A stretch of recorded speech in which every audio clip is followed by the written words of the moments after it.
Non mais quand je vous dis qu'on vit dans un putain de monde de décérébrés, franchement, c'est un truc de fou. Ce que je vais vous dire, vous allez halluciner, sérieusement. Entre ce qui se passe avec les agriculteurs et tout ce qui s'ensuit, tous ces blocages, là, il y a une affaire qui vient de tomber, et je peux vous assurer qu'elle va défrayer la chronique. Rappelez-vous, ce 14 juillet 2016, les attentats de Nice, 86 morts en 4 minutes 17.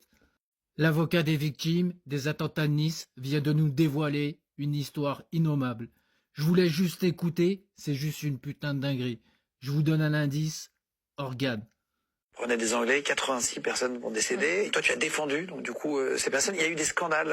Moi, je n'avais jamais entendu parler. Quand tu arrives sur le procès, qu'est-ce que tu apprends, qu'est-ce que tu découvres au fur et à mesure? Écoutez bien Moi, cette quand folie. j'arrive, j'ai des clients qui me disent il faut qu'on parle de quelque chose et puis personne veut s'en occuper. Enfin, ils sont assez en colère. Et je dis bah oui, quoi? Ben voilà, nous on voudrait récupérer les organes de notre fille. Et ils m'expliquent qu'en fait, on leur a rendu une dépouille vide. Et du coup, je commence à m'intéresser à ce qui se passe et je me rends compte, en reprenant tous les rapports d'autopsie du dossier, que toutes les personnes autopsiées Dinguerie. pour l'attentat de Nice ont été entièrement vidées de leurs organes, que les familles le savent pas et qu'elles ont tout enterré des dépouilles vides. Et il y a des victimes qui ont découvert à l'audience que leurs proches avaient été enterrés tout vides, en fait. Et t'as appris un truc encore plus choquant. T'as systématiquement au procès d'assises le médecin légiste qui vient déposer. Il vient décrire ce qu'il a fait, voilà, en tant qu'expert. Écoutez bien Et ce du qu'elle coup, je lui raconte. dis, bah voilà, telle victime, femme de 40 ans,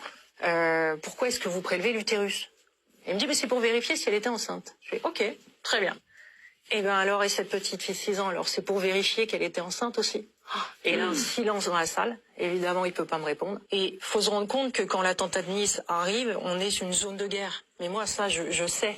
Non mais vous vous rendez compte quand même dans le monde dans lequel on vit, imaginez-vous, un membre de votre famille en fait, il meurt dans un de ces attentats, vous demandez à récupérer les organes, et en fait on vous annonce qu'il y en a plus, on les a pris.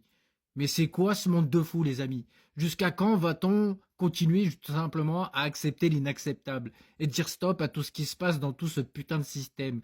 Donc partagez-moi cette vidéo, commentez, likez, faites ce que vous voulez, mais franchement là, ça devient insupportable.